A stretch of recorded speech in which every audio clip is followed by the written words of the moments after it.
ओम सर्वे भवन्तु सुखिनः सर्वे सन्तु निरामयाः सर्वे भद्राणि पश्यन्तु मा कश्चित् दुःख भाग् भवेत्।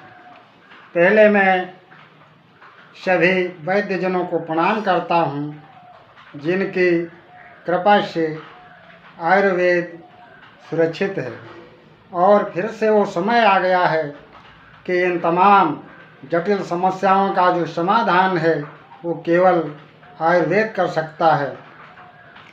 अभी हमारे पास एक सज्जन का फ़ोन आया।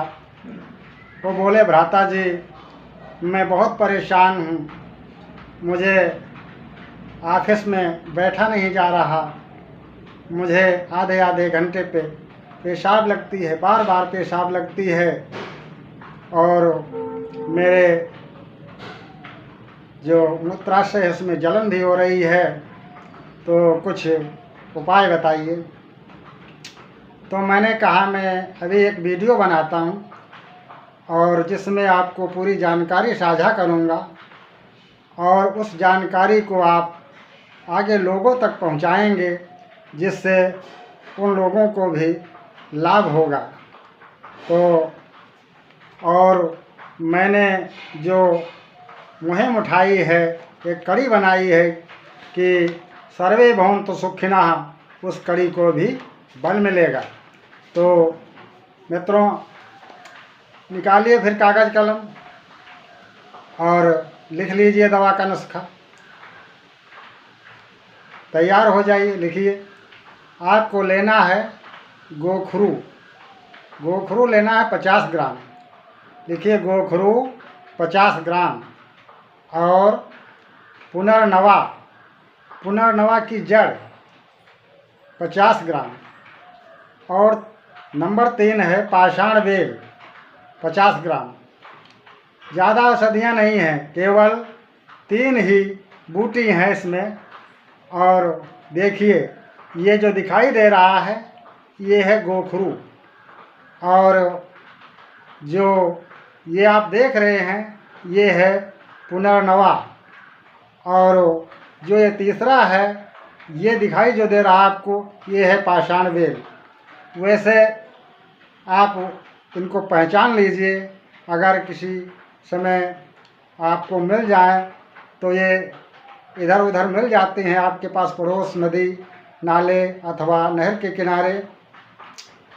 लेकिन अगर आपको दवा बनानी है और तुरंत लेना है तो आप इसको आप अपने यहाँ पंसारी के यहाँ जाकर ले सकते हैं। आप जहाँ भी रहते हों हर जगह पंसारी की दुकानें होती हैं और उनको ये नोट करके दे दीजिएगा, वो तुरंत निकाल करके आप दे देंगे। तो इसको बनाना कैसे है, तो इन तीनों चीज़ों को ला करके, और वैसे तो ये सूखी होंगी लेकिन फिर भी इन्हें थोड़ा हल्का सुखा लेंगे तो अच्छा रहेगा, क्योंकि इसका चूर्ण बनाना है। इसका जो बनाना है बिल्कुल बहुत महीन पाउडर बनाना है। तो तीनों चीज़ों को अलग अलग इनका पाउडर बनाइए और अलग अलग पाउडर बना करके फिर जब इसको छान लीजिए और छानने के बाद महीन पाउडर जब तीनों चीज़ों का हो जाए तो इनको एक जो चौड़े मुँह का कोई पात्र हो, शीशी या कोई पात्र ऐसा हो कि जिसका मुंह चौड़ा हो, जिसमें चम्मच जा सके, तो उसमें उसको रख लीजिए। अब मैं बताता हूँ इसकी सेवन विधि, इसको कैसे उपयोग करेंगे। तो जो पाउडर आपने तैयार किया है, इस पाउडर का 1 चम्मच लेना है सुबह और 1 चम्मच शाम को। तो पाउडर को सुबह शाम कब लेंगे, भोजन के उपरांत में लेंगे इसको। भोजन के बाद 1 चम्मच पाउडर और गुनगुने पानी के साथ इसको लेंगे तो ये अधिक कारगर होगा और आपको लाभ अवश्य करेगा। अब मैं जैसे आप कुछ भी दवा का सेवन करते हैं, या आयुर्वेदिक दवा है, तो इसके साथ में परहेज भी आवश्यक है। आपको आराम पहले दिन से ही शुरू हो जाएगा अगर आप बताए गए नियमों का फॉलो करेंगे, उस पर चलेंगे। तो दवा के साथ साथ परहेज भी बहुत आवश्यक होता है। ऐसी स्थिति में आपको क्या करना है, अगर आप इस स्थिति से गुजर रहे हैं और दवा सेवन करने जा रहे हैं तो आपको तेज मिर्च मसाले का सेवन बिल्कुल नहीं करना है और गांजा, शराब, सिगरेट, बीड़ी और सिगरेट का सेवन नहीं करेंगे। आप गांजा, शराब, बीड़ी, सिगरेट का सेवन नहीं करेंगे। बाजार की तली भुनी चीज़ें बिल्कुल नहीं खाएंगे। आप अंडा, मांस, मछली से बिल्कुल दूर रहेंगे। चाय, कॉफ़ी का सेवन बहुत कम करेंगे और ज़्यादा जागना भी इसमें बहुत हानिकारक होता है। इससे समय से सोएंगे और समय से जागेंगे। अब आपको खाना क्या है, ये तो नहीं वाला हो गया। अब खाना क्या है, तो आपको लेना है नाश्ते में, जो आप नाश्ता करेंगे पहले, तो नाश्ते में आपको पपीते का फल लेना है। पपीते के फल से नाश्ता करिए और गन्ने का रस, जिन लोगों को शुगर नहीं है वो गन्ने का रस पिए और जिन लोगों के शुगर है वो मूली का रस पिए, बहुत लाभदायक रहेगा। भोजन में हरी साग सब्जियों की मात्रा बढ़ाएं, तो और जो मौसम के अनुसार ताज़ी सब्जी आ रही हो, हरी हो, उसका सेवन ज़्यादा करें। पत्तेदार सब्जियों का जो सेवन है वो ज़्यादा करें, लाभ अवश्य होगा। मौसम के अनुसार जो ताज़े फल आ रहे हैं उनका सेवन करें।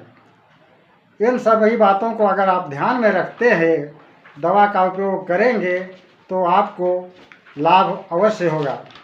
और इसके बाद कुछ सज्जन ऐसे हैं जो इसको नहीं बनाना चाहते। जो लोग इस दवा को नहीं बनाना चाहते हैं उनके लिए दूसरा नुस्खा है चंद्रप्रभा बटी। चंद्रप्रभा बटी चाहे डाबर की हो, चाहे वैद्यनाथ की हो या बाबा रामदेव जी की पतंजलि की हो, आप कोई भी चंद्रप्रभा बटी लीजिए। उसकी 2 गोली सुबह और 2 गोली शाम को आपको सेवन करनी है। वो भोजन के आधा घंटे बाद उसको सेवन करें।